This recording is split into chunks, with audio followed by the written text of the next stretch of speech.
Missing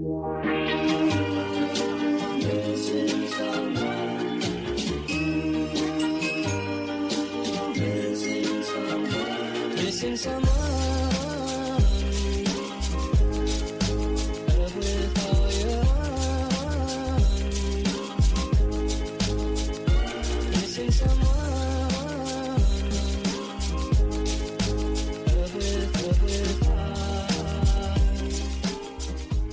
All right, look, we're back. They don't know we were never here. I mean, fucking podcast and shit, and I fucked up, and we're actually recording now.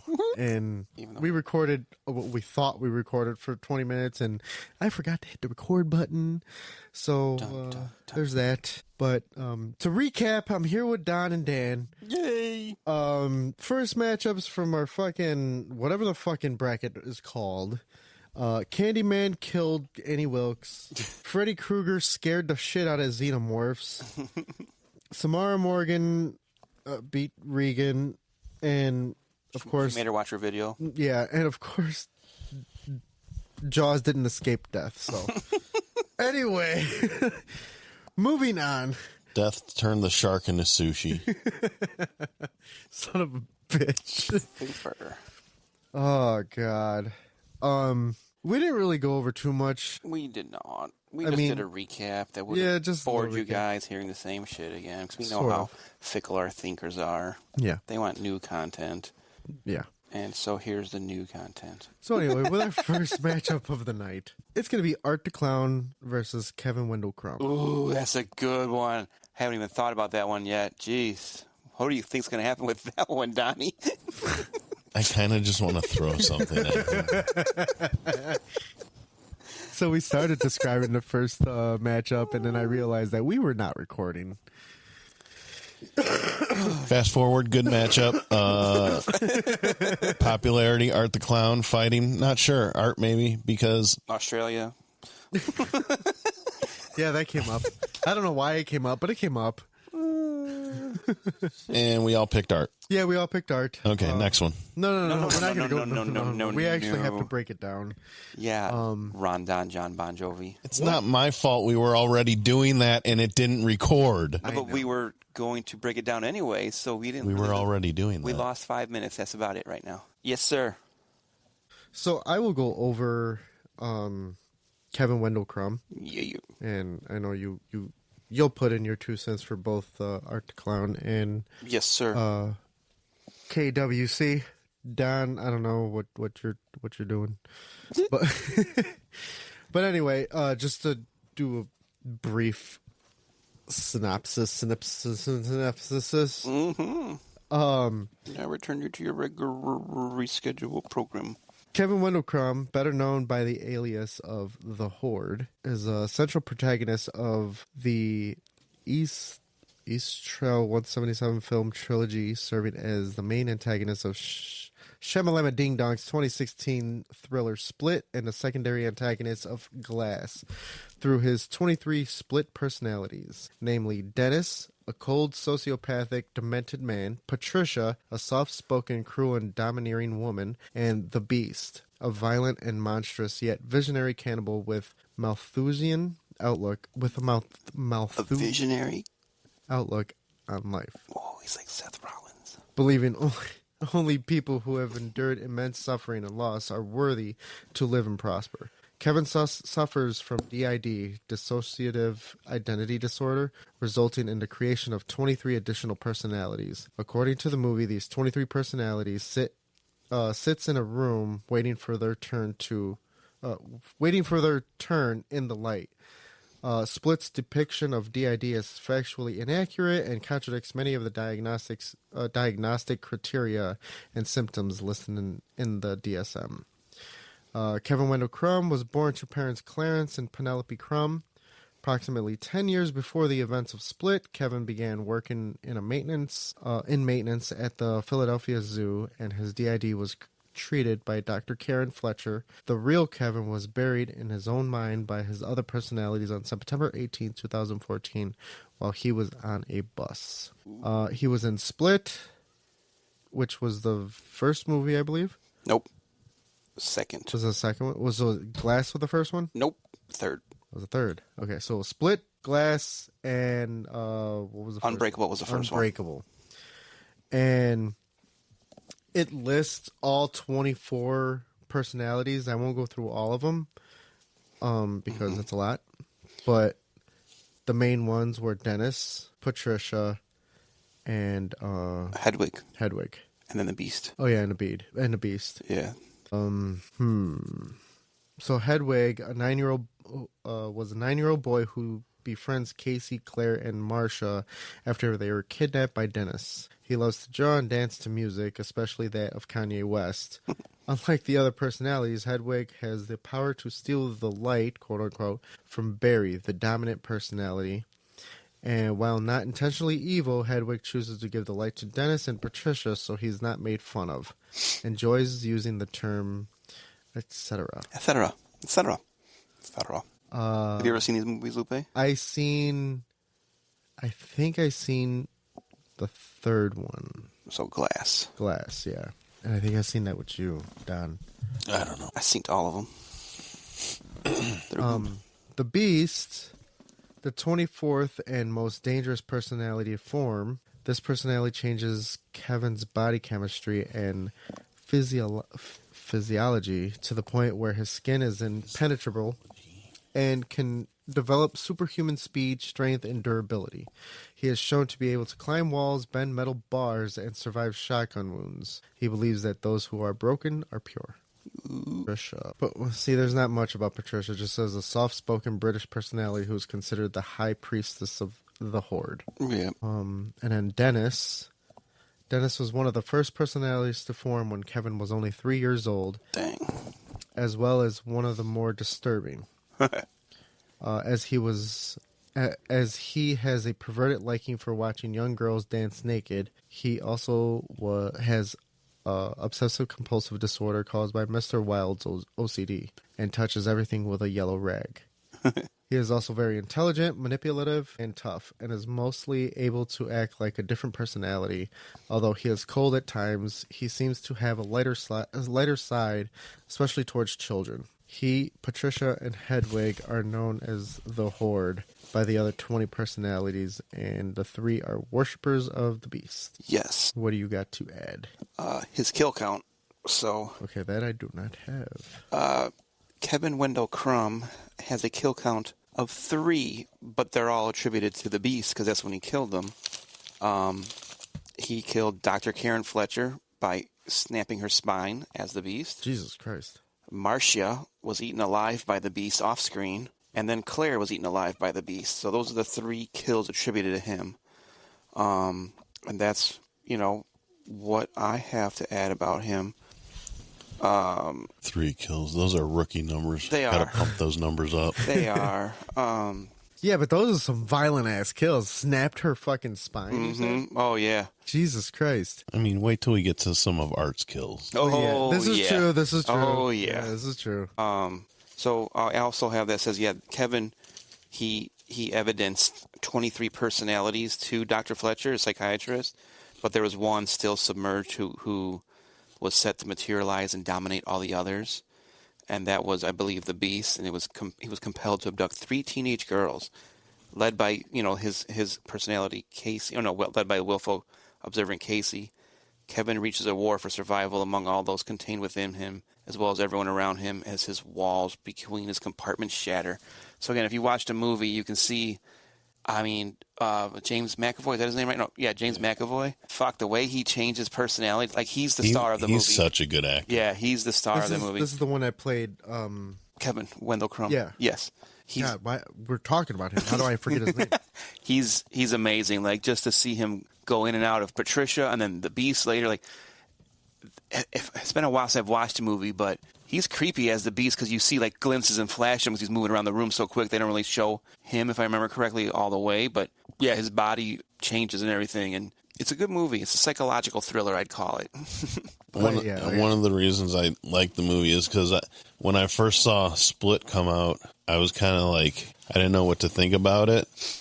And then I forget how I found out, but I found out it was part of the Unbreakable universe. Yep. I was like, oh, that's kind of cool. Uh-huh. And then Glass came out, and I saw that Bruce Willis and Samuel was in it. Mm-hmm. Kevin Wendell Crumb's in that one also. Well, yeah, it's his movie. No, Glass. I'm talking about he's in Glass a little bit. No, it's his movie. I mean, it's his movie. Glass is the movie about Samuel Jackson. Split's about Kevin Wendell Crumb. Right, but he's in the whole movie, basically. Right. And it's funny that he's not in Unbreakable at all. Like, they don't hint at these guys at all. Oh, well, they hint at, Samuel Jackson in Unbreakable. He was also in that whole movie. Kevin Wendell Crumb was? No, Samuel L. Jackson. Yeah, but I'm saying they hint at him having, like, his own movie, you know what I mean? Because it's all about... He's only in that... I mean, he's a bit part in the first movie. The first movie is all about Bruce Willis. And Kevin, and then Samuel Jackson. Anyways, we're talking about Kevin Wendell Crumb. Who cares about the other guys? You're going to start an argument with me, Donnie, and I'm going to punch you in your fucking face. Don't get me started. Well, that escalated quickly. Anywho, Kevin Wendell Crumb he's a terror with his different personalities, because this is what we brought up last week, or whenever you want to say we released the last one, that the psychological part behind him, his different personalities, some of them have smarts and some of them are manipulative, and then you have the strength of the beast. So again, in this matchup, I don't think he stands a fucking chance against Art the Clown. And then as far as sociological and popularity, I don't know how many people... I mean, because M. Night was at his highest when he was releasing these movies, I think people may have watched it, but Art the Clown, I think he's more popular, I think, than Jason and Freddy and all them right now. Yeah, currently, I believe. Yeah, currently, Well, I don't know. I mean, Ghostface has just recently put out... True. He's the girls 6. like him. The girls love Ghostface. Like, there's a weird subculture of like a fandom. Well, like sex fantasy. Like, I've seen TikToks where they show girls that are like they play. Oh, you meant like girls in general, not your girls. Yeah, no, not my girl. I'm like, no. wait a minute. No, not my girl, weirdo. Jesus, I'm not the weirdo. No, where on TikTok you hear the I forgot the voiceover says something, but it's a picture of a guy with just a ghost face mask on and grabbing the girl by the neck, and girls being ordered what to do and stuff, blah, blah, blah. Anyways. So, that's, again, going off the subject. Kevin Wendell Crumb, we finished talking about him. Donnie, give us an art breakdown. All right, well. That definitely escalated quickly. Yes. Art the Clown, fictional character and the primary antagonist for the Terrifier film series. Yes, sir. Created by Damien Leone. I think The character first appeared in the short films The Ninth Circle and Terrifier. Both shorts were included in the anthology film All Hallows Eve in 2013, Yep. which marked the character's first feature film debut. In these early appearances, he was portrayed by Mike Gianelli before his retirement from acting, and then he was replaced by the now popular David Howard Thornton. Yes. Who is currently the Art the Clown actor. Now, also, just to chime in while you're looking stuff up, the guy, I never saw Mike Gianelli's take on him, but David Howard Thornton, the what's the word I'm looking for? The terror, the facial expressions. Yes, the emotions he gets across without even speaking a word it's amazing. Like he's good as Art. He's great. So Art is classified as a demon-possessed human. Oh. His abilities are superhuman strength, superhuman durability, murder methodology, torture methodology, yep, immortality, and regeneration. Jesus. What? Also, trickery, deception, superhuman strength, superhuman durability, superhuman endurance. He's literally reading what I just said. He's reading extra. You didn't say that. I said superhuman durability and... Sorry. Intimidation, high pain tolerance, clairvoyance, torture. Hey, you went over your guy, Lupe. Fine, whatever. Whatever. Continue. Anyways, Art debuted as a background character in Leone's directorial debut short film to test out different horror concepts. Oh. Audiences responded most to Art, leading Leone to develop the character into a reoccurring slasher villain over the next decade. Art became a pop culture figure and iconic evil clown after the critical and commercial success of Terrifier 2. The character's background remains ambiguous, although all of his appearances show him possessing supernatural abilities. His archenemy is the final girl, Sienna Shaw, who in Terrifier 2 is the sister that in the drawing, she's like the angel. Oh, okay. With Leone writing Sienna and Art to reflect biblical undertones of good and evil. Have you seen 3 yet? No. Me neither still. Don't look at me. Don't look at me. I was waiting for someone to go see it in theaters. And we were both waiting for someone to go through there. See, what had happened was... like I said, we can watch it on my TV at home if we want. Somebody broke up with me. I'm sorry, Lupe. I wasn't feeling it anymore. It's okay. And I've still been trying to avoid like any type of spoilers for the movie. Good with And it, that's too. why I'm pissed off that I have this... That's why I have to scroll past a certain part of this. And so I have my, again, just like I did with Kevin Wendell Crumb, his kill count. I have the kill count for Art the Clown. That'll spoil it for you. Well, sort of. I can read the number, but it also breaks down how he kills everyone. Yeah. And I'm not reading that. I'm not reading that for Terrifier 3 because I don't want to give it away yet. Anyways, go ahead, Donnie. Sorry. I mean, we have to at least talk about the most iconic kill from the first movie. The upside down song. Well, yeah, we'll get there. So after the release of All Hallows Eve, Leone wanted to create a feature-length film focusing solely on Art, as he believed the 2010s lacked an iconic horror villain, particularly an original clown character. He aimed to make Art opposite of Pennywise the Dancing Clown, both in characterization and appearance. Art is bald, does not speak, uses weapons, and wears makeup and clothes devoid of color. However, in contrast to silent killers such as Leatherface, Michael Myers, and Jason Voorhees, Art is highly expressive and emotional. Sorry. Jesus. Following Gianelli's retirement, David Howard Thornton was cast in the role. Leone describes the difference in casting as Mike may as well have been a guy dressed as a clown, whereas David is a clown. Damn. If you know him in person, he is a walking cartoon. He is Roger Rabbit in real life, and you'd never believe that he's Art the Clown. But he knows how to flip the switch and bring it to a dark place. Which makes me think of what I heard about Terrifier 3, where one of the scenes was so bad. Yes. David Howard Thornton actually like ended up throwing up or something. That's insane. Yeah. I really have to finish watching the second one. We would know that, but you know. Right. I'm watching the second one tonight. All right. Sure you are. It's still on Netflix, right? I don't even know the first two on Netflix. Is that Peacock. It's on one of them. I don't know. Hulu? Yes. Dick. You can get some there. So the reception for, I guess, the movies or Art, in a positive review for the magazine Starburst, Sol Harris wrote, Art is a truly enigmatic and memorable villain. He frequently veers into the territory of being generally unpleasant to watch, which makes him feel somewhat separate from the stable of horror icons such as Freddy Krueger and Chucky. Special acknowledgement should be given to David Howard Thornton for a truly wonderful performance and one that easily stands toe-to-toe with the likes of Curry and Skarsgård. Yep. In a more middling review, the blog Film School Rejects praised Thornton's portrayal and use of body language, but panned Terrifier and deemed the character a misogynist with a deep hatred for women. Well, it sure seems that way with some of the kills he does. I will say that. So if you would like to take away the kills. No. Yes. So this starts at All Hallows Eve. It doesn't, I don't know, since he was like a background character in those two shorts, if he did kill anyone, but in All Hallows Eve, he's got 4. I mean, I don't have to list them all because we're going to try and save time. In Terrifier, the first one, his kill count was 7.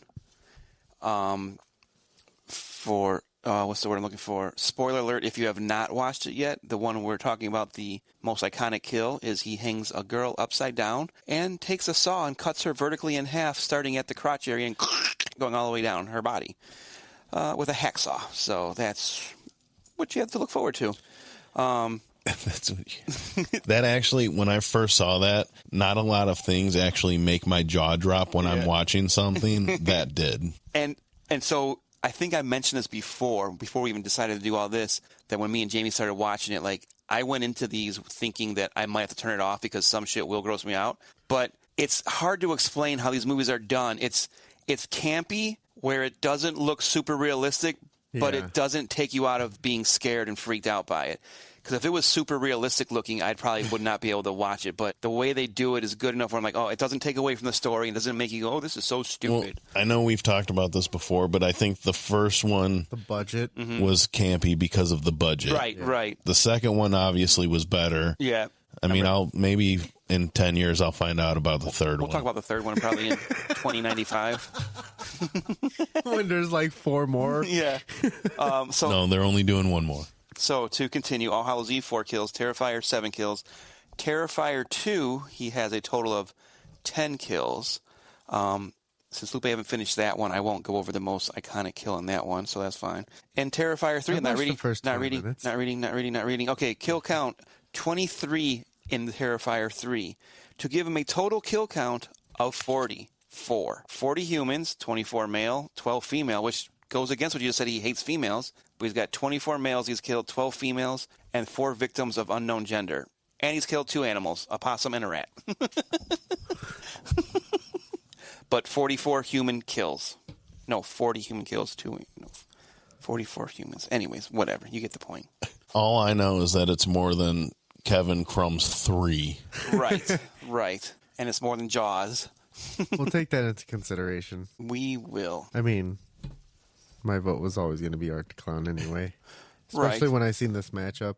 But although at the same time, like Kevin Wendell Crumb as Beast, like is pretty fucking dope. Yeah. But again, to take But- everything into account, the popularity, the social relevance, and now hearing you say the background that he wanted to create a new slasher because we didn't have one in the 2010s or whatever. Well, not only that, but he created the first short film to Oh yeah, test. test Characters. like characters, and Art was the one that people really were Right. drawn to. Right. And again, if you have watched him at all, to see, again, we've said it a few times, and you even said it again, dude's facial expressions and the way he moves his body he's creepy but funny at the same time. Like, I remember the first one, me and Jamie are kind of like laughing a little bit, like, this guy is funny. And then even the girls in the diner are laughing at him, like, oh, look at him. Yeah. But then it turns very sinister.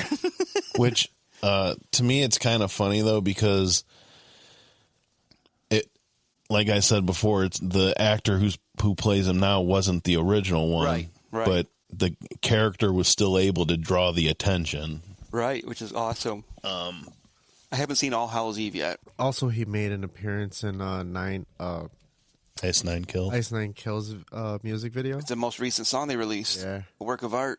And One of my favorite songs by Ice Nine Kills. is it really? Yeah. Have you seen the video? Yes. So I saw the video before I watched Terrifier, and I'm watching the video. I'm like, I don't same here. understand what's going on here. I'm like, big deal. It's a clown going through. Oh, like, I think you were texting me about it. yeah. I'm like, this is weird. It makes no sense. And then also now, if you've only heard the song and not seen the video, the end of the song makes no sense to you. You're like, why is there a random horn playing and random piano keys? It makes no sense. Jamie hasn't seen the video yet, but she loves the song. I'm like, Jamie, I go, we got to wait for the girls to go to bed one night, and we got to pull it up for you to watch because Q sent it to me on my phone. So I watched it on my phone, and because it's a rated R video basically. Yeah. And so I told Jamie, I go, you got to see the video. I go, the music's the song makes a shit ton more sense when you see the video too. And it's just the what's his name, Shavo. Is that how you pronounce his name? The guitarist from System of a Down is he guessed on the song. Yeah. And he's in the video too. Yeah, that's just like Thank God It's Friday is your favorite. Yep. A Work of Art is probably my favorite. Meet and Greet is Jamie's favorite because her favorite movie in the whole world is Silence of the Lambs. Mm-hmm. Speaking of Ice Nine Kills, today we are recording on a Friday. I was just going to say, Danny gets to see that song live. I get this. I've seen it live once. No, not A Work of Art yet, but Sunday and Monday I'm going to see Ice Nine Kills 2 nights in a row, right at the Riviera Theater in Chicago. Chi-Town, where the Pope is from. It's from South Holland, but Dalton. Dalton. Dalton. Close But enough. anywho, I think that's a good breakdown. So our preliminary guesses or thoughts are pretty good. I think even after hearing the matchup, like it's a no contest to me. I think Art the Clown checks every single box, because even if you want to go psychology and brain power, he's smart too. The way he terrifies these people and the way he manipulates them into doing what he wants them to do and gets them to go where he wants them to go in the building. Blah blah blah blah. I think it's a runaway Art the Clown. Yeah. Again, we'll see what the thinkers have to think about it, but I can't see anyone voting for Ken. I bet you it's going to be a shutout. I'm willing to say that. Yeah, I'm willing to say that too. I don't know. I think Jesse's going to be the odd man out. Yes. Jesse likes to be the odd one, be the only vote over there. He'll see it's like 24-0, and he'll put his vote over there on purpose. I'm actually texting him right now, though. Are you? Yeah. So who do we got next on the board? Next will be... He said we still haven't invited him to be on live. Anyways, speaking... Open invite. Tell him that. He it's knows always that. an open invite. Well, I just mentioned him a minute ago. We're talking about Ice Nine Kills, and Hold on. Jamie's favorite. The next matchup is Hannibal Lecter versus George Lutz. Dun, dun, Open dun. invite. You're always here. We're always here. We're trying to record a podcast, Donnie. I stopped recording a while ago. Hannibal Lecter and George Lutz. George Lutz. Ooh. Okay, See? yeah, it worked. Oh, my God. We've been patching like different fucking... So, we have for you a breakdown of Hannibal Lecter. I believe... Well, I guess let's just say matchup number 2 of the night. Yes. We didn't say that. Matchup number 2 of the night Is Hannibal Lecter. I did announce it before we Did we? researched. Anyways, versus George Lutz, just for those George Lutz. who may have forgotten in the Any 30 of them seconds were, in yeah. magical podcast world. Hannibal Lecter is a character originally in books. I believe his first appearance was 1981. The Red Dragon was a book. But we're talking about movies here. So he was first appeared in The Silence of the Lambs in 1991, played by Anthony Hopkins. He also was in 2001's movie Hannibal, also played by Anthony Hopkins. 2002 Red Dragon, which I believe is a prequel to The Silence of the Lambs, Anthony Hopkins. And then there was another movie called Hannibal Rising in 2007, which starred Gaspard Ulliel as Lecter. So, that being said, Hannibal Lecter Threw him off. is yeah, you did. He's a cannibal, for those that you don't know. Yeah, I totally lost where I was at now.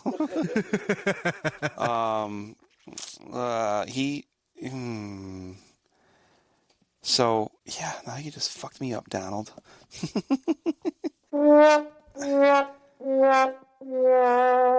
So,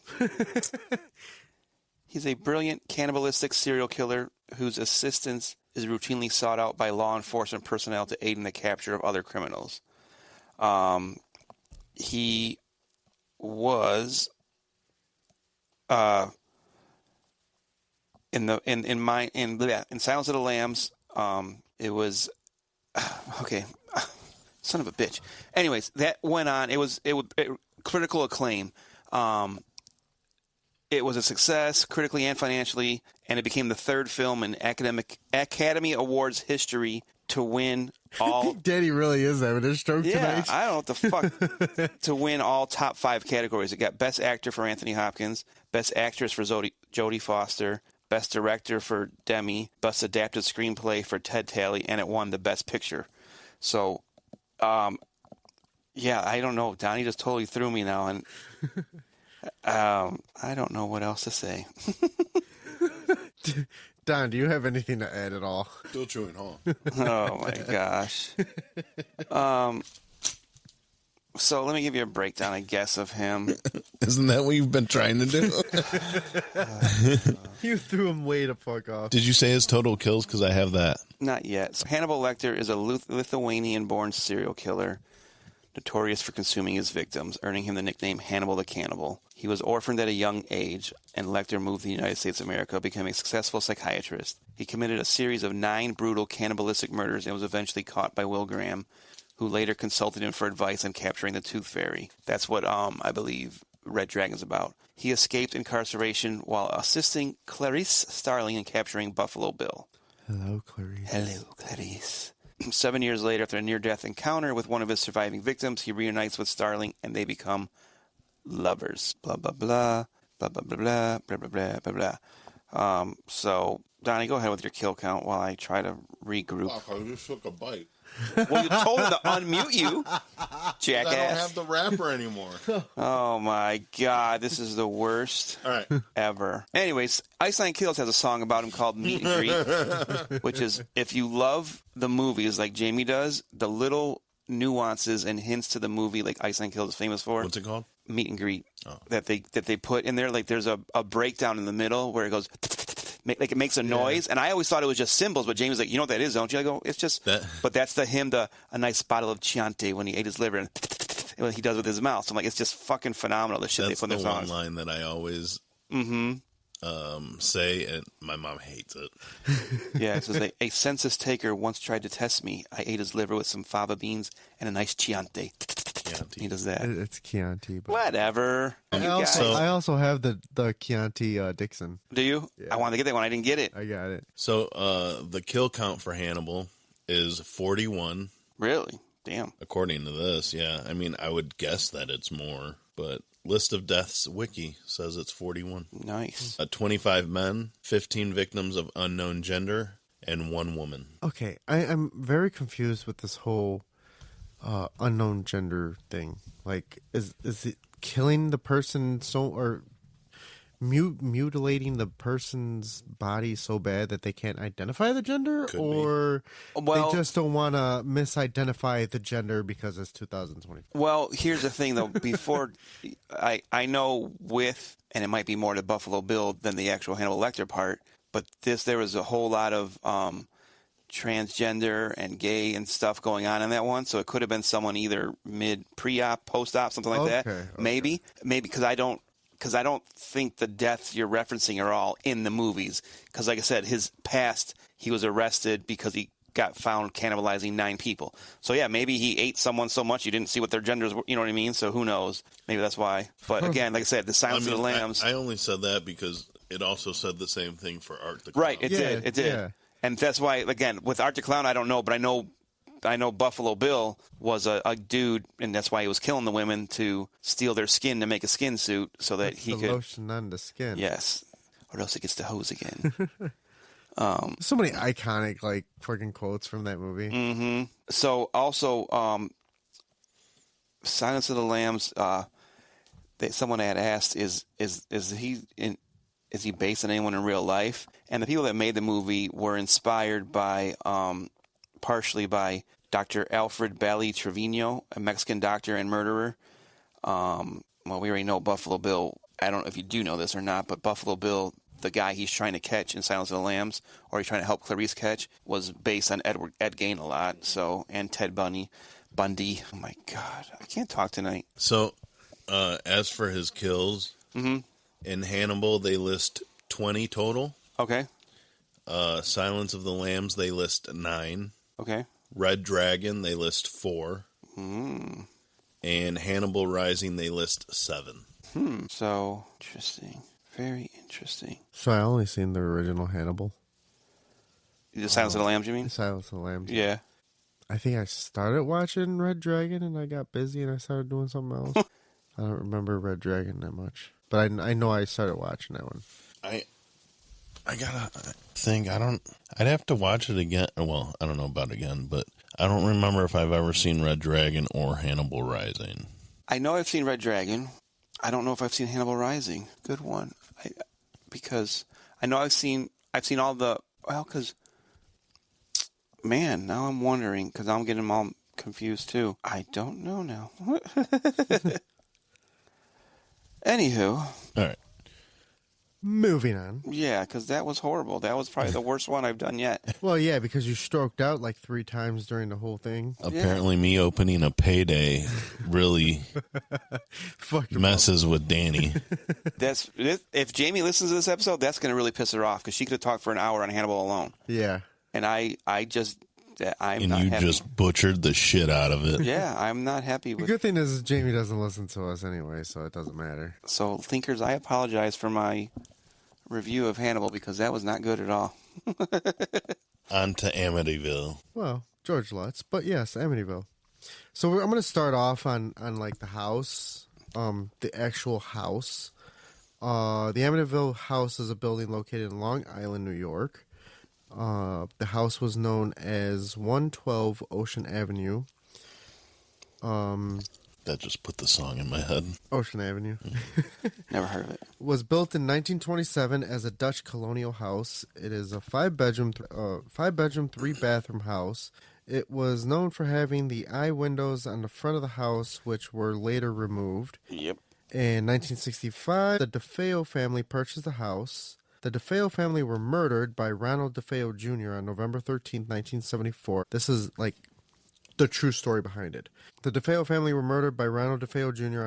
on November 13th, 1974, and was later convicted of 6 counts of second-degree murder in 1975. Sorry, my apology. Was convicted of 6 counts of second-degree murder.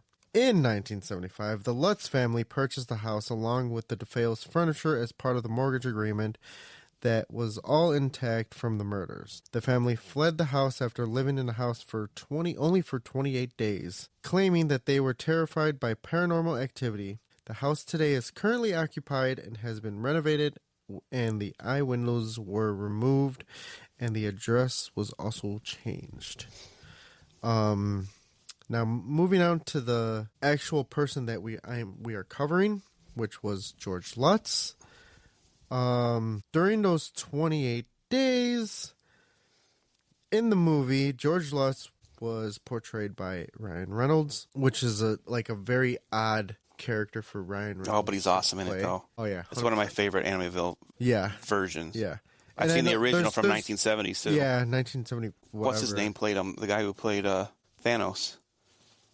I can't think of his name. I don't know either. Anyways, go ahead. Sorry. So in this movie, George Lutz is seen as being more disturbing than his original portrayal, as he kills the family dog with an axe. Only because if I remember the movie, he had seen something in the boathouse, and he went to the boathouse, and something like he's seen some kind of figure, and he had the axe in his hand, and he swung at this figure, and it turned out to be the dog. Mm-hmm. So it was more so as an accident, but he did end up killing the dog. So spoiler alert, if you don't want to see a dog die, don't watch the movie. The house's basement is said to have been built in 1692, but the whole house and basement was actually built in 1924. The imaginary friend / demon Jody is stated to have been a member and victim of the DeFeo family murder, but there was no family member of that name. George Lutz is seen as being more disturbing than like I said, and prepares coffins for his family, which angered the real George Lutz, who sued the filmmakers for defamation. He sued the filmmakers for defamation, libel, and breach of contract. Through defamation was dismissed by court in November 2005, and he had an ongoing lawsuit that was unresolved by the time of his death on May 8th, 2006. So, as far as kill count, the dog, poor dog. Let me look that up. I don't know why it doesn't I don't think he killed anybody. He went crazy before he did kill anyone. They stopped it before he killed anyone. So, yeah, you're right. He didn't personally kill anyone, but he did kill the dog. So I guess the only casualty is the dog, which sucks. I think worse than people. And that would actually come to the deaths that I have for Amityville Horror. So there's 29 total deaths, 28 humans. What? What? Like in the movie series or just... Yeah. Okay. Well, I don't know. Anyways, 28 humans, 17 victims of unknown gender. Here we go again. 8 men, 3 women, And and 1 animal. All right. So the kill counts, because I've never really been an Amityville horror. I think I maybe seen the movie once. So if you want to talk about this, go ahead. The kill counts is George Lutz 1, Ronald DeFeo Jr. 6, family. So from the actual family. and Jeremiah Ketchum 27. Catch him. Kill him. Catch him. Kill him. Yeah, I was going to bring that up too. That would be the person that basically controlled everyone as they were killing people. So if I remember from the 2005 movie, they brought a priest out, and there was like, guess what, a ton of fucking flies in the screen room and shit like that. Like it was like kind of like a psychological, like, weird film. It was a good movie though. I haven't seen it in a while. I might have to revisit that movie. Obviously after Terrifier 2. And you asked about these deaths being the series or whatever. Yeah. So the way that this has it listed, it says before the film, at least 17 unnamed people tortured to death by Jeremiah Ketchum. Okay. 3 unnamed men tortured to death by Jeremiah Ketchum. Jeremiah Ketchum committed suicide by slitting his own throat with a knife. Okay. And Kathy's husband died of unknown causes. Nice. Oh, also, this, I mean, without looking any further into our matchups, be the most, or have the most entries into a film franchise. There are 25 Amityville movies. Holy shit. Exact 25. I have a list of them. The Amityville Horror, the original one, 1979. Amityville 2, 1982. Amityville 3D, 1983. Amityville 4, The Evil Escapes, 1989. The Amityville Curse, 1990. Amityville It's About Time, 1992. Amityville versus Jason. Amityville A New Generation, 1993. Amityville Dollhouse, 96. Yes, I am. The Amityville Horror, 2005 remake. The Amityville Haunting. The Amityville Asylum. Amityville Death House. The Amityville Playhouse. Amityville No Escape. Amityville Vanishing Point. The Amityville Legacy. The Amityville Terror. Jesus Christ. Amityville Prison. Amityville The Awakening. What the hell? I just went out. Amityville Evil Never Dies. Amityville Exorcism. The Amityville Murders. The Amityville Harvest. Amityville Where the Echo Lives. And then Oh my god. Amityvillenado. Oh my god.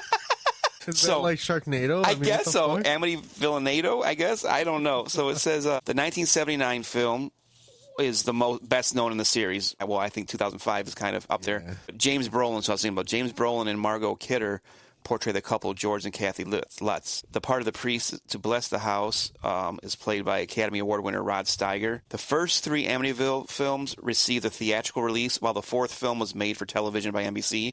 The sequels from the 90s were released direct-to-video and contained virtually no material relating to the Lutz family or the DeFeo murders. Instead, they concentrate on paranormal phenomenon caused by cursed items supposedly linked to the house. One of the better-known features of the Amityville horror films, and this is what you were hinting at, is the distinctive jack-o'-lantern-like appearance of the house, which was created by 2 quarter-round windows on the 3rd-floor attic level. The windows are often illuminated in the films, which is true, giving the appearance of menacing eyes. The first 3 films were filmed at a house in Toms River, New Jersey, which had been converted to look like 112 Ocean Avenue after the authorities in Amityville denied permission for location filming. Although not all the films in the Amityville horror series are set at the former Lutz home on Ocean Avenue, the distinctive Dutch colonial house is traditionally used as the main image in promotional material. So, in the 2005 remake, the tagline was "Catch 'em and kill 'em," referring to the claimed link between the house and John Ketchum, whose name had been linked to the witchcraft in Salem. But I've mentioned before that when we were first looking at the houses, me and the ex, and we came across one of them had windows like that. I'm like, nope. I didn't even go inside and look at it. I'm like, nope. I'm like, I can't. I'm like, I don't care how fucking nice this house is on the inside, just because I had watched so many Amityville movies. I'm like, I can't have a house looking like that. 20 of those 20, however many movies he mentioned. I honestly think I watched the Dollhouse one, the Amityville horror. I watched the remake. I want to say I've watched the Evil Escapes and the Curse, all those ones, because my mom used to work at a video store. And I'd always tell her, bring me home the B-rated horror movies. So a lot of those I went straight to video. Yeah. And by B-rated, for those of you that aren't old enough to know what a video store is or what a B-rated movie is when a high-end movie came out, there was like, you'd go there and there's like 30 boxes and there'd be a tape behind it and you'd pick that and bring it up front. And if there's a tape behind it, so when I say B-rated, it was usually a movie that only had one box or two boxes there. So B-rated means it wasn't very high release. It was a lower tier model. So my mom would bring me back all the fucking horror movies all the time. And I watched a shit ton of those Amityville movies. So anyways, go ahead. Can I get a pause real quick? Yes, sir. So I'm actually talking to Q right now. Mm-hmm. And I said, we're recording the next round. When are you coming for a bracket episode? He goes, are you inviting me? I said, I figured that Danny already did. He said, you've been wanting to do one of these episodes. He goes, yeah, I'd love to, but he didn't actually invite me. I don't want to invite myself. Oh, What the hell Jesus is with these Christ. guys? But he said he'd probably be free next Friday. Awesome. Are you Before free the next holiday. Yeah. Shit, Ryland's done with dance tomorrow. Ooh, they have baseball game. 23rd. Oh, available the normal time. Ryland has a game at 6 in Lowell. He But said it might be his last open Friday for a while. I know Draven has track and field he's been doing. Book them with or without Danny. Yeah. So, back to this. There's so much. Again, anyone older generation, I bet you, is more affected by Amityville because, again, the main story came out in the 79. And if you know the real life story behind it, you're like, oh my God, axe murders, blah, blah, blah. And then if you happen to watch movies like I did and the paranormal took over, it fucking creeped you out and made you just like Jaws. I didn't want to go in the water. I didn't want to own a house looking like this shit. But then again, the social relevance of Hannibal Lecter, I don't think you can mention the name Hannibal Lecter to anybody and they won't know who he is if they're any type of horror or psychological thriller fan at all. Oh, yeah, I'm sure if you mention Hannibal, instantly everybody's going to say, hello, Clarice. Mm-hmm. Which, that's a Mandela effect. He actually doesn't say, hello, Clarice. He doesn't? Nope. Really? Look that up. Yeah, I think when we first started talking about doing this, throwing names out there and stuff, someone said George Lutz, and I had to like think of who that was. I wasn't sure. Yeah. Does not say hello, Clarice. Yeah. The iconic line he actually says is, good evening, Clarice. While many people remember hello, Clarice is a common and misremembered quote. So along those lines, again, Mandela effect, blah, blah, blah, blah, blah. One of the most famous lines from any movie ever is that "Play it again, Sam." You hear that all the time. I think that's from Gone with the Wind. That's never actually said in the movie either. So I thought you were going to say, welcome to Thunderdome, bitch. no, Oh, okay. mirror, mirror on the wall. Oh, yeah? Which she doesn't say mirror, mirror on the wall. She says magic mirror on the wall. Ooh. Anyways, we're sidewinding. Yeah. We're spiraling down a bad rabbit hole again. This is what happens. Son of beaches. Son of beach. So, Let's cast our votes. now we got that one. I have to go with Hannibal. Yeah, I'm going to... But again, if we take everything... Now, we didn't talk about what if they were to fight each other. they're both mortals. They're both mortal. Hannibal has the brains behind it. But at the same time, I mean, yes, George Lutz was immortal, but he was possessed. Yeah, but that doesn't. But his body's mortal. So That didn't give him any like superpowers. No, because his body's still mortal. And Hannibal, I mean, you saw him overtake a couple of the guards. So he was very cunning. cunning, yes. And I would say, if anything, Hannibal's smarts would right. get him the win. Yeah, he would outweigh that. But then also besides all that, let's say they are fighting. Hannibal doesn't give a fuck. He will come at you and bite your nose. Like he bought the one guy. He bit the nose off the guy. So there's nothing off limits for him, you know. So it'd be a tough fight. This is a good one. Like I said, depending on how many people are listening, and besides that, who goes to the page and votes, I believe. Well, because even Hannibal's so well known. But again, older generation may be influenced by the Amityville series. Right. It's a tough one, but I think my vote would go to Hannibal. I don't know. I still want to say George Lutz, but And I want to vote for Ryan Reynolds. He's my gay crush. So, well, you have time to decide when it's Yeah. posted. I'd vote for Hannibal. We'll see your vote when it gets posted. Finally, yeah. Next matchup. Matchup would be Michael Myers versus Damien Thorne. Damien Thorne from the Omen. Omen. Oh, yeah, Damien. Oh.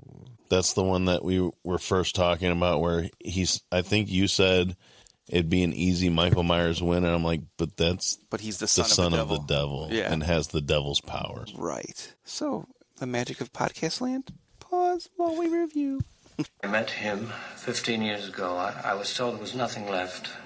No reason, no conscience, no understanding, and even the most rudimentary sense of life or death, of good or evil, right or wrong. I met this 6-year-old child with this blank, pale, emotionless face and the blackest eyes, the devil's eyes. I spent 8 years trying to reach him, and then another 7 trying to keep him locked up because I realized that what was living behind that boy's eyes was purely and simply evil. These are the devil's eyes. Another Ice Nine Kill song. Yeah, that was a little clip of the original 1978 movie Halloween. That being said, we are covering Michael Myers in this matchup against Damien Thorne from The Omen. So do you know my Jamie? That's where her name's from. Because her middle name's Lee. Because her dad had a crush on Jamie Lee Curtis. Oh, really? Yep. So Jamie Lee. Which is not Michael Myers. Yeah. Michael Myers' full name is Michael Aldrey Myers. Yep. His alias was the Shape, the Evil on 2 legs, and the Boogeyman. It's weird that they give him occupation. What? Yeah. Serial killer. Patient at Smith Grove. That's not an occupation. The entity's servant. I don't know. But he has goals, too. What? Kill everybody in his family. Kill Dr. Samuel Loomis, which he both failed. Kill everyone whom he encounters, which he mostly succeeded, with some exceptions. He's a serial murderer, and these are his crimes: serial murderer, animal cruelty, jailbreak, breaking and entering, tombstone vandalization, mutilation, property damage, stalking, theft, torture, trespassing, vandalism, assault and battery, psychological abuse, hijacking, grand theft auto. So 6. Oh, there's gonna be a Michael Myers 30 before Grand Theft Auto 6 comes out. He's an emotionless, mute serial killer who, at the age of 6, murdered his older sister Judith in cold blood on Halloween night. As a result, he was incarcerated in a mental institution, breaking out 15 years later. Michael proceeds to stalk and murder the residents of his hometown in Haddonfield, Illinois, almost every year on Halloween night, making him a force to be reckoned with. So, other than just me reading off everything that I'm looking up right now, there are multiple movies, but there are different timelines of the movie. Yes. So the Thorne timeline, which is the original timeline, it goes Halloween 1978, Halloween 2 1981, Halloween 4 The Return of Michael Myers, Halloween 5 The Revenge of Wow. The Revenge of Michael Myers, and then Halloween The Curse of Michael Myers. Then there's the H2O timeline, which is Halloween 1978, Halloween 2 1981, and then Halloween H2O 20 years later, and then Halloween Resurrection, which I think Halloween H2O was one of the better ones. That's just me. I loved it. H2O. Yeah. Josh Hartnett was in it. Uh-huh. I loved it. And Jamie Lee was, Curtis played his mom. Yeah. And then the 2018 timeline, which is the most recent timeline, which I want to say is my favorite timeline, because it kind of like ixnays every single movie other than the first one. Yep. So it went the Halloween 1978, and then Halloween 2018, which was 40 years later? Is that correct? Yeah, 78 to 18, yeah. And then Halloween Kills, and then Halloween Ends. Yeah. They don't mention the Rob Zombie's Halloweens, which I think the very first Rob Zombie Halloween was pretty good. I liked it a lot. The child actor as Michael was fucking awesome. Like, he was a creepy kid. Mm-hmm. And then the massive person that they had play him as an adult was great too. Also, Machete was in it too. Yeah, he was. So let's see. I mean, there's so much. It's weird that they don't mention the Rob Zombie versions, because I liked all the Rob Zombie ones except because he made 2 or 3. He made 2. 2. The second one bothered me that he wasn't in a mask for a lot of it, because Michael Myers needs to be in a mask like Jason needs his hockey mask. Right. Anyways, continue. So I'm ready with kill counts when you're done with your shit. Okay, yeah, I was just gonna get into kill counts. Oh, okay. But I mean, if you want to take over for kill counts, go ahead. Let's see if we have. I think we probably have the same. So I have multiple things. So I can either go by movie or again. So like this list I have, it says victims, and it says Halloween, the original one, 7. And it actually lists them in order. Halloween 2 has 9. Okay, so we're probably looking at the same thing. Villains Wiki? A list of death wiki. Okay, so mine is just Villains Wiki. And then obviously Halloween 2 and 3, or Halloween 3 didn't have him in it, because Halloween 4, I have him with 19. But this is just me reading just the quick. Halloween 3, that was the one, Return of the Witch or some shit like that? Maybe. I don't know. But these kills also are the total kills, which...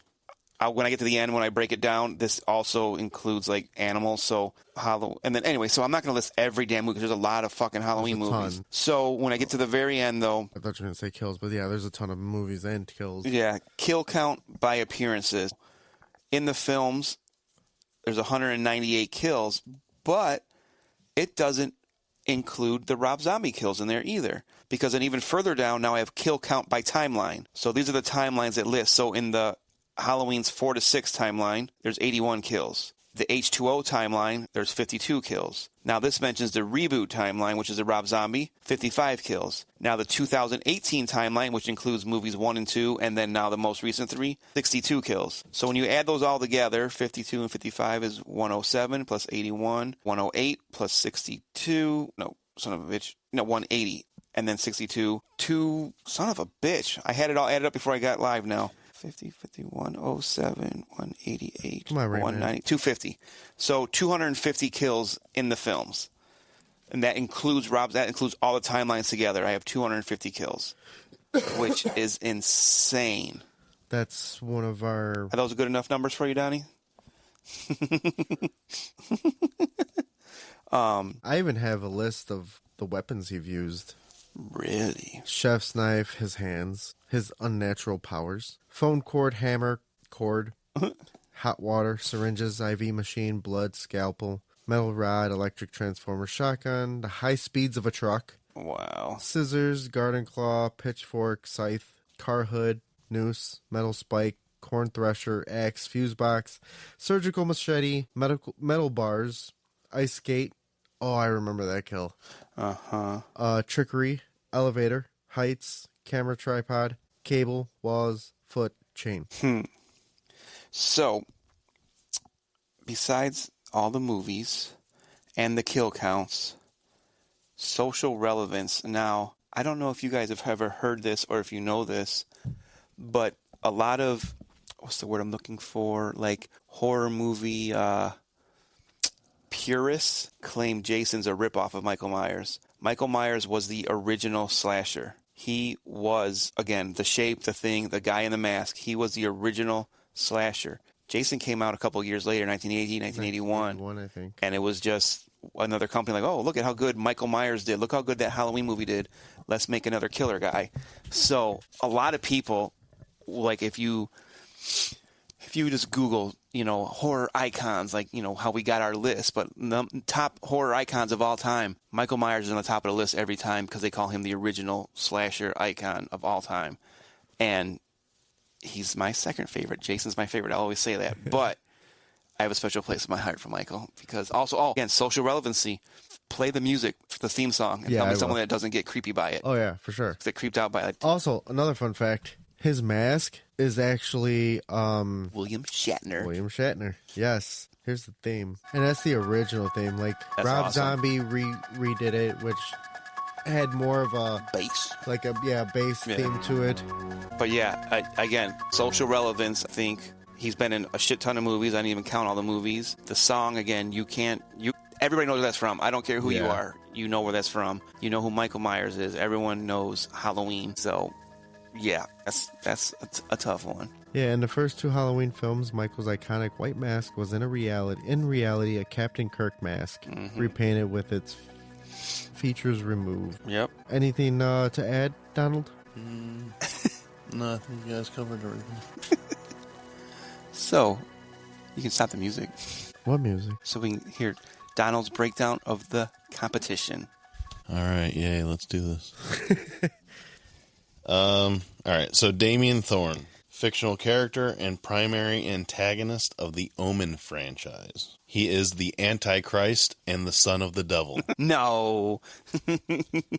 The character's been portrayed by multiple people.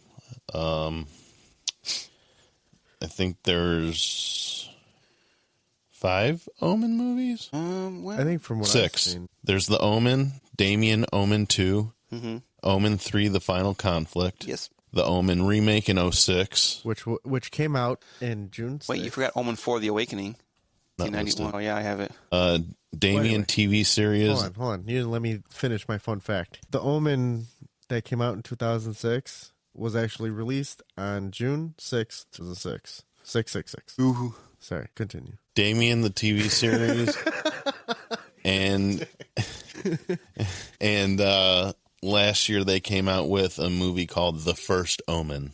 Oh, okay. Yeah, I do remember that now. So Never seen it, though. his alias is the Antichrist and the Beast. Yes. His species is demon. That's why I was laughing when I was reading some of these. I was like, some of these are kind of funny. They also list occupations for him. The Antichrist, Well, that's good. businessman, and politician. Oh, what? Really? Yeah. So it must be when he grew up. Affiliation, Satan. Disciples of the Watch and Illuminati. Wow. Family, Satan. Father. No, I'm not going to name all the family. Let's see. Family. The original film was also released on June 6th, too. Oh, was it really? Weapons of Choice, Satanic Powers, and Tricycle. All right. I haven't watched any of these movies, I so don't think know. I've seen the original. I think I may have seen the original, but I don't even know how long it was. This is also what made me laugh. Enemies, Jesus Christ, God the Father, and all pure souls. I guess I won't be an enemy then. Let's see. All right. In the first film, but not its 2006 remake, Damien was born on the 6th day of June at 6 o'clock in the morning from a jackal that died giving birth to him and was buried in Servitary under the alias Maria Sciana. In the remake, this alias was changed to Maria Evadici Santoya. The orphan Damien is then adopted by the future American ambassador to Great Britain, Robert Thorne, who was told his child was stillborn, with his wife Catherine unaware of the replacement. It would be 5 years later, after Thorne becomes U.S. ambassador to the court of St. James's, that Damien's powers begin to manifest when his nanny mysteriously hangs herself at his birthday party. Jesus. Yeah, the original Omen, that's good. I think that was in the trailer for the 2006 one too, right? If I'm not mistaken, they're in the front yard having the birthday party, and she hangs herself from the second story, and you just see her swinging in front of the house. What the fuck? Yeah. Claiming to have done it for him. The strange events continue with the new nanny, Mrs. Baylock, who is later revealed to be one of the devil's worships, who have been waiting for the boy and acting on his behalf from the shadows, as Damien's true nature starts to manifest from his violent reaction to church. From his violent reaction to church to most animals reacting fearfully at the sight of him, save for the black dog that Mrs. Baylock adopted. Hellhound. Does the dog die? Father Brennan, a priest from Italy who was present at Damien's birth, warns Robert about his son being the Antichrist, stating that Damien would eventually kill him and his wife. But Robert refuses to accept it until Catherine, revealed to be pregnant with another child, is hospitalized after being knocked off a balcony by Damien with his tricycle.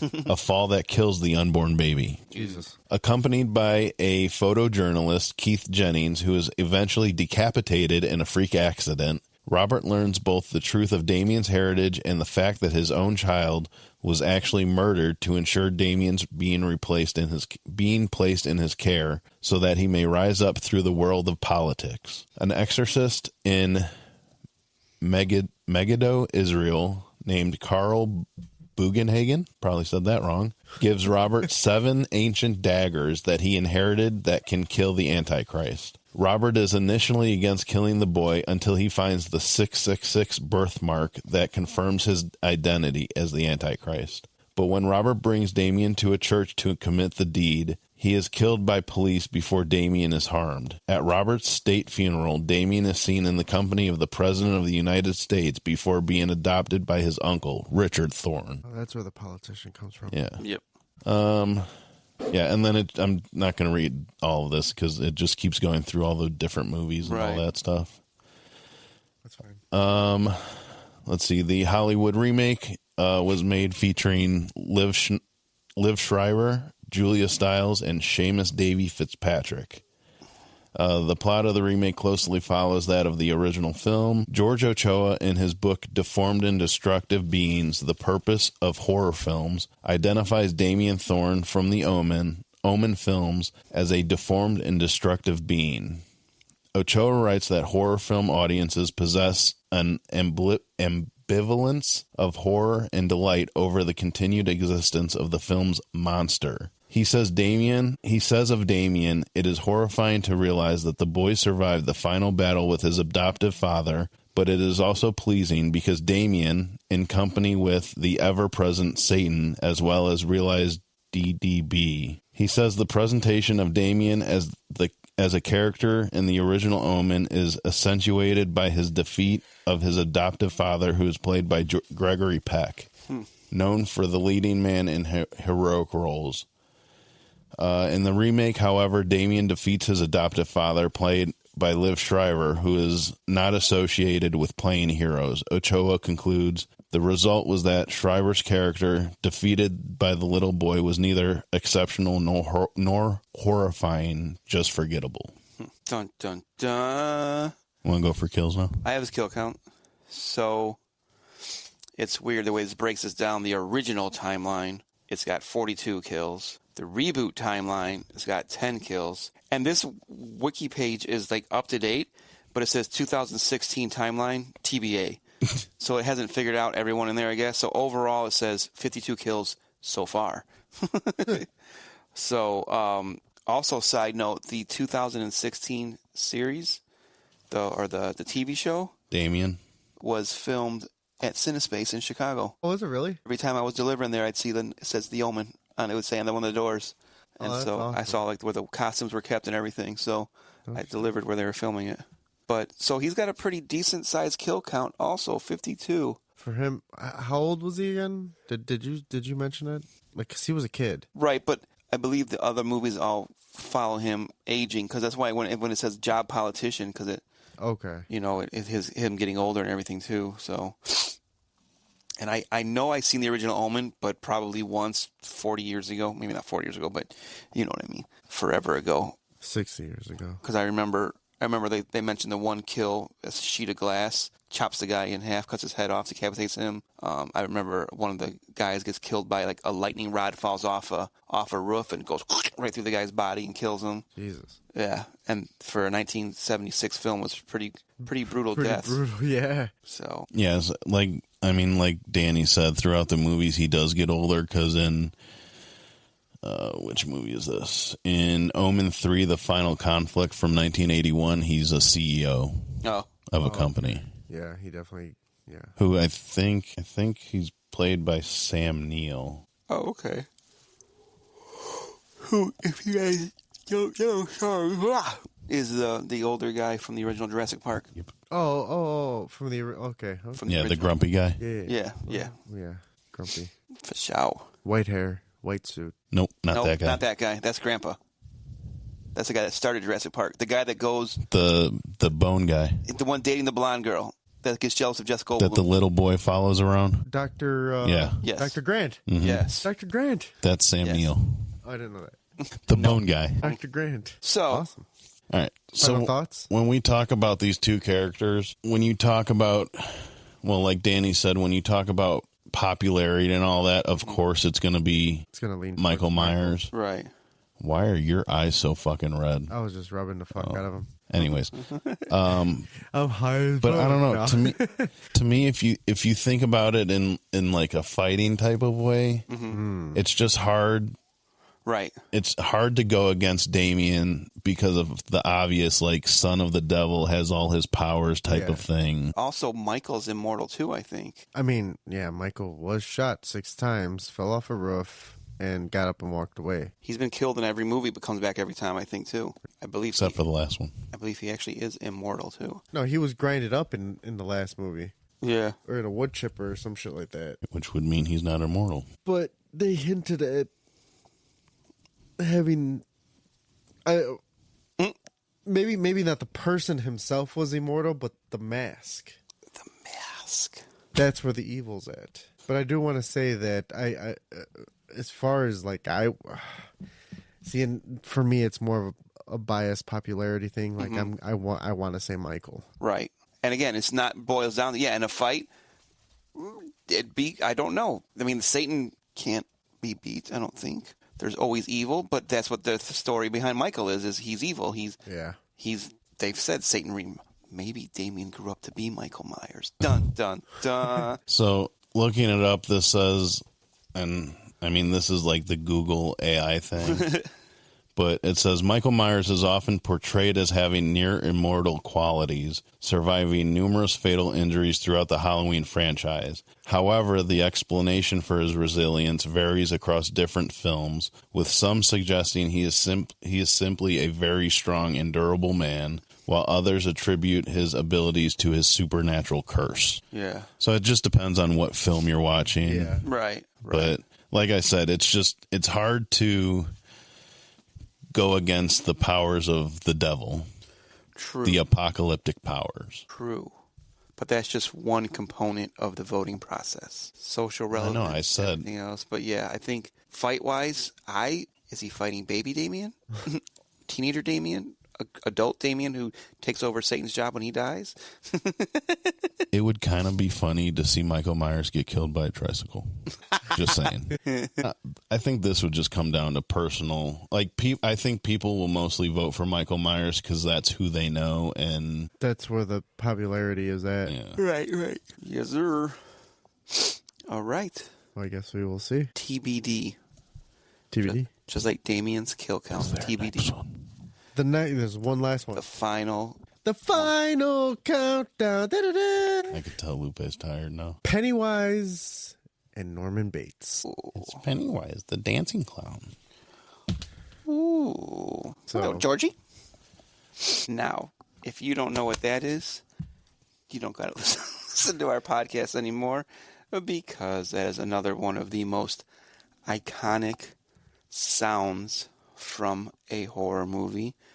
That is the sound playing during the shower scene in Psycho, which Norman Bates is our next entry. Fucking A.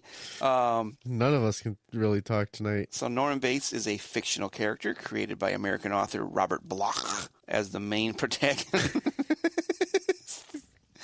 His 1959 horror novel Psycho. He has an alter ego mother who takes the form of his abusive mother and later victim Norma, who in his daily life runs the Bates Motel. So once again, Psycho, the movie. I believe, let's see, 1960 Hitchcock film. All you have to say is shower scene, and people know what you're talking about right away. If you know anything about horror movies, anything about It's Alfred so Hitchcock, iconic. it is and it was a black and white movie. And I don't know if you knew this, but I'm pretty sure they used chocolate syrup as blood dripping down that they show in the shower dripping down, because it's black and white. You can't tell what it is, but they use chocolate syrup for that iconic scene. So Norman Bates is I mean, I guess you can say he's mental. He goes crazy and kills his own mom, but you don't realize she's dead because in the movie he's always saying mother, and you see him talking to mother, like you see her silhouette. You later find out he is dressing up. Oh, spoiler alert if you haven't seen this movie from 1960. He dresses up like his mother when he's killing people, and he's always afraid to bring people back to the hotel. Mother won't like that, and he'll say mother won't like that all the time. Mother used to preach to him that sexual intercourse was sinful and that all women, except herself, were whores. So that leads to his mental breakdown, whatever you want to call it. I don't know. The actress Janet Leigh is the one who played played the woman being murdered in the shower scene. But there was multiple movies. There was Psycho. There was Psycho 2, Psycho 3, and Psycho 4. I didn't even know there was a fourth. Jesus Christ. That was made in 1990. It's the final film. And then there was a Bates Motel series in 1987. No, Bates Motel film, sorry. There's a Bates Motel film in 1987, which was a spin-off, I guess. But then the TV series just recently happened, and I lost the year. Was it 2019, 2018? Holy shit, where'd the year go? Anyways, most recently there was a Bates Motel television series that was on one of those streaming services, and my research is great. Streaming services. My research is so good tonight, guys. So that's the basic rundown of him. I don't believe he had any special powers. Just he suffered a psychotic break that made him dress like his mother. Another random thought, and when we get back to our regularly scheduled programs and we do actual cases, one of my favorite serial killers who I want to cover was also a huge influence when they created this character. Ed Gein was a huge influence over the creation of Norman Bates. Like the creator has said multiple times that Ed Gein was his influence for creating Norman Bates, the character. Anyways, he runs the Bates Motel, obviously. That's where a lot of the murders take place. And that's like the quick rundown of Psycho and Norman Bates, because I'll let Donnie get to the kill counts right now. All right. So according to this, between the movies, Psycho for the beginning, 1, 2, 3, whatever. It says his kill count's only 11. For a total? Yes. Yeah, that's what I have. There also was 4 in Psycho 3, 1 in Psycho 2, 2 in Psycho, and 4 in the fourth Psycho. Mm-hmm. 8 women, 3 men. Yes, the same stats. But that doesn't include, obviously, the television series. Right. This is just the movies. Films. Yeah. Social relevance, again. You mentioned motel. Anyone with Bates Motel. I mean, you don't say hotel, you say motel. You think of the Bates Motel right away. You again mentioned shower scene. And even if you've never even seen the movie, right? You'll say Bates Motel. Or if anyone even makes that noise, I've known anytime it makes like a stabbing motion, even if you're not anywhere near a shower, you hear wee wee wee wee, like that's what you make the noise like that we played at the beginning. Like, social relevance is huge. Again, now fight-wise, Norman Bates is a normal human who dresses up like an old granny. So he's got no special powers. He slinks around in the dark, and if you're on home turf in his hotel, he's got hidden passages and he knows how to get in and out of rooms and can sneak up on you. But there's nothing special about him. If anything, he's wiry and tall and skinny, so he's not even strong or anything. So there's not much of a physical fight to be put up by him, and he uses a butcher knife. So that's a quick rundown of Norman Bates. And on to his opponent. Yes. So, in the clown corner. I don't know if we want to use the original Pennywise the Clown. I mean, we've been using every movie for each character. Pennywise is an entity. You can use the original or the remake. It's the same. Like we used, the remake of Michael Myers or the regular Michael Myers. Blah blah blah. Okay. a great way to start the new year. Damn it. Working on getting thicker and fuller hair. And Wow. I've got the perfect solution for you. It's Hims Finasteride. You're going. That's not the one I was looking for. Every home by now. The clown is. We all float down here. Anyway, that was from the remake Yes. of It, Stephen King's It. So, Pennywise the Clown, Skarsgård. Bill Skarsgård. Yes. He portrayed Pennywise the Clown, the dancing clown, in the 2017 remake of It. The original was Curry. What's his first name? Steph. It's Tim Curry. It's Tim Curry. He's an idiot. So, my phone will be dying soon. Dun dun dun. But his full name is unknown. Could be possibly nameless. His alias, It, Pennywise the Dancing Clown, Robert Bob Gray, the Wolfman, the Mummy, the Spider, the Giant Spider, the Devil, the Leper, Flute Lady, Lilith, Judith, Imposter, Headless Boy, the Creature from the Black Lagoon, Victor Chris, Vic, Christine, Tony. Oh, there's a lot. There's a ton. Anyway. He has high-level intelligence, manipulation, intimidation, trickery, disguise, cunning, charisma. So, when I've originally, and I'm just kind of go like from as far as like a memory is from what I remember is from from the original movie. I was terrified of shit from this fucking movie, and then I rewatched it many years down the line, and I'm like, this is stupid as fuck.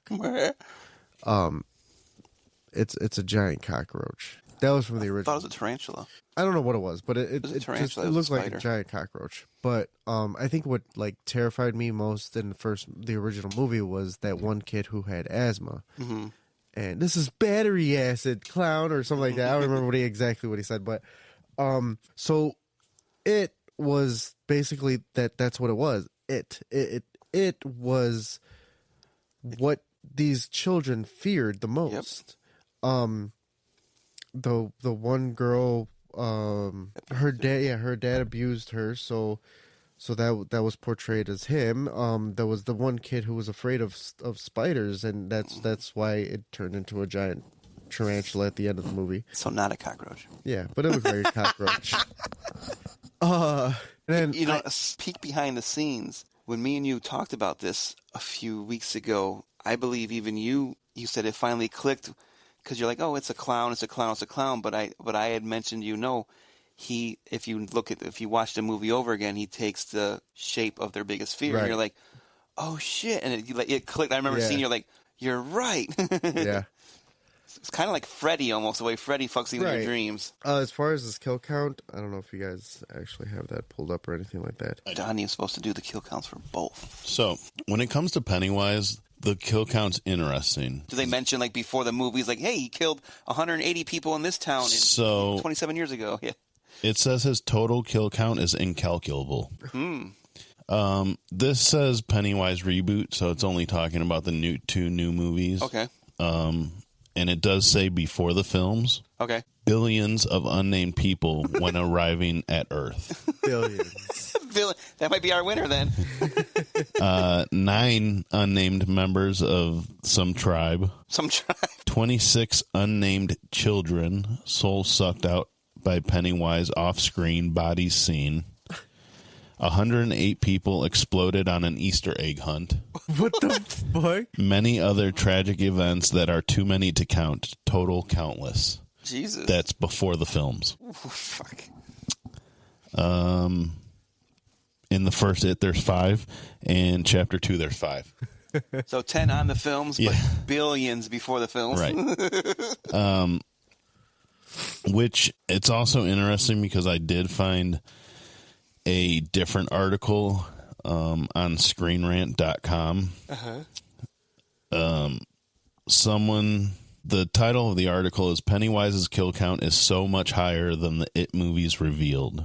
And I don't know if this is talking about just the new movies or like the old one too. But it says Pennywise's kill count is in the thousands. Though there are some It characters just as scary as Pennywise, the film's main villain proves to be its deadliest, with a kill count that actually reaches into the tens of thousands. Reddit user u/AngelHome estimates that Pennywise actually took the lives of between 12,117 and 18,011 people. Jesus. Billions. While the that one, I got a kick out of that one.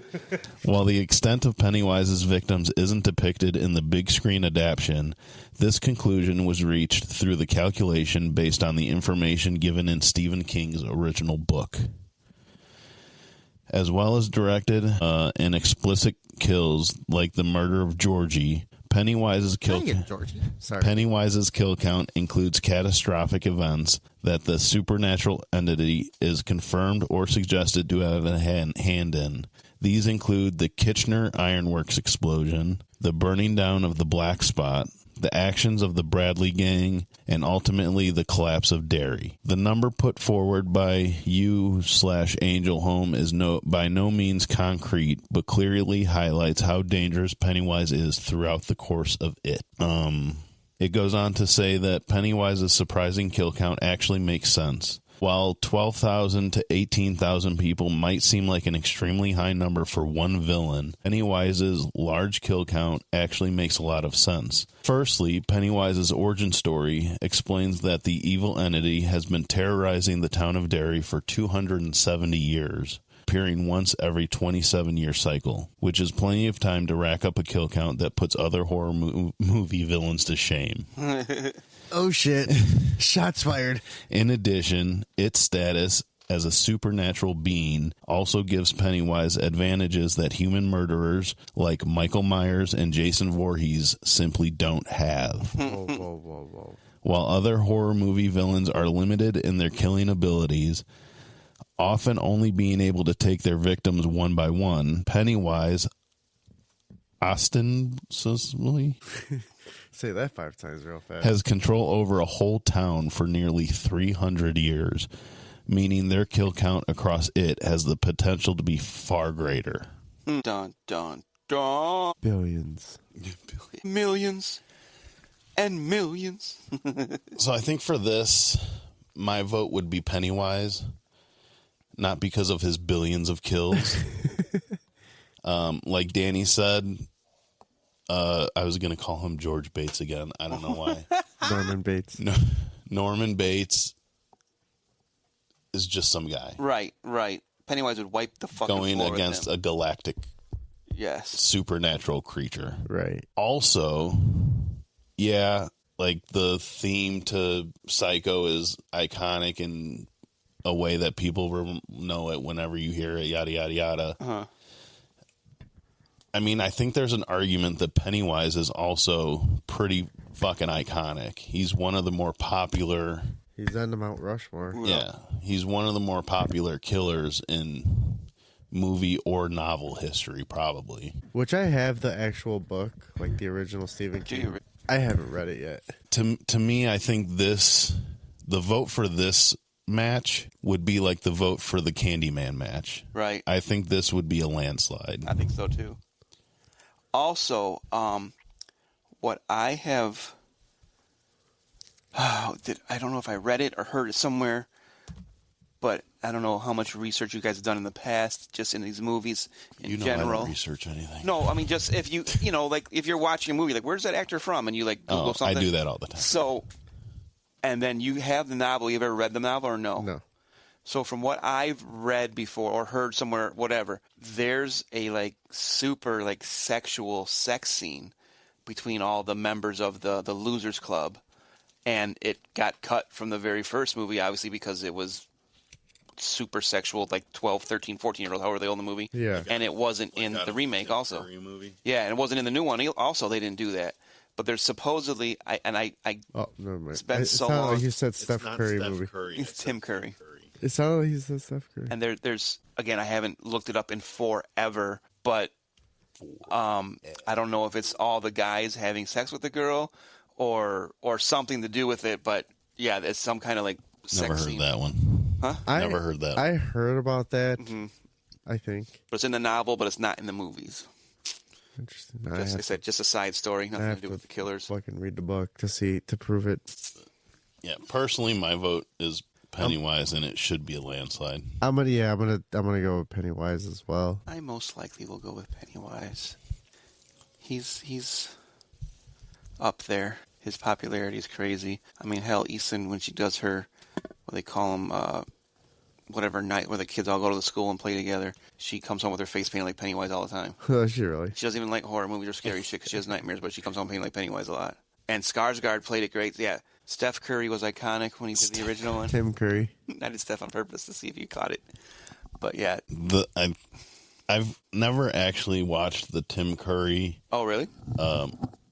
Movies like, I guess Blue? All at Once, you can say. I've seen like clips here and there. Yeah. But watching both of the rebooted movies, Yeah, if you watch the original, it won't hold up at all because it was made in the 80s or 90s. It's yeah, and like you said, Skarsgård is so damn good as Pennywise. Yeah, he is. He portrayed it very well. But Tim Curry walked so Skarsgård could run. Yeah. Steph Curry shot, so I have nothing. None of us done there. I was going to say. We're all getting overtired. We are. Been there, done that. Guys, vote on Facebook. Yes. The Book of Faces. Apologize if the energy wasn't there like it was the last episode, but Yeah, Danny made us wait till late. I'm sorry. My daughter has dance class. You didn't take her. Have kids, they said. Anyway, you can find us on all your major podcast platforms, on Instagram at that one Impulsive Thoughts _pod, on TikTok at Impulsive Thoughts, On Facebook, that's where the voting will take place. So, Yes. Please go flood Facebook and vote. Kill your friends. Even if your friends don't listen to the pod, get them to listen and get them to vote. Just interact with us on Facebook. Yeah. Tell us your thoughts. Like if you look at previous votes and the comments people have, give us a reason to be like, oh my God, we didn't think about that, or hey jackasses, why didn't you mention this? Because I feel yes, our research was severely lacking tonight, and I apologize for that. But we get the basics down. Yeah, for sure. We also fucked up in the beginning. I didn't record 20 minutes of us talking. Yeah. But if you've listened this far, tell us who is on your horror Mount Rushmore. So is that 4 then? Mount Rushmore? Mm-hmm. Yeah, we'll go with 4. Is that how many is on the real Mount Rushmore? 4? Yeah, we'll go with 4. Excellent. Ooh, I think mine would be Michael, Jason, Leatherface, and Freddy. I think we're in the same. Leatherface may be able to get switched out for Pennywise or Ghostface. No, Leatherface. Anyways, I'm not going to overthink this now. We'll put ours on Facebook. Yeah. But guys, I'm joined here with Mr. Donnie Rowe to my right, I finally get to go home. Mr. Sleepy Rowe to my right, Mr. Dano to my left. Yeah, I'm very tired too. How do you like that? He's yawning too. And I'm Lupe, your favorite host with the most. I haven't said that in a while. Debatable. Speaking of which, when I was reading some of those kill counts, they had killed blah blah blah, and then in parentheses a debatable, so it wasn't even sure that they could give them the kill count for it. Anyways, go ahead. And we're out this bitch. Don't believe everything you think. Peace. Peace. Bitchachos. We're overtired. Oh, totally. Reality misconceived. Don't believe everything you think.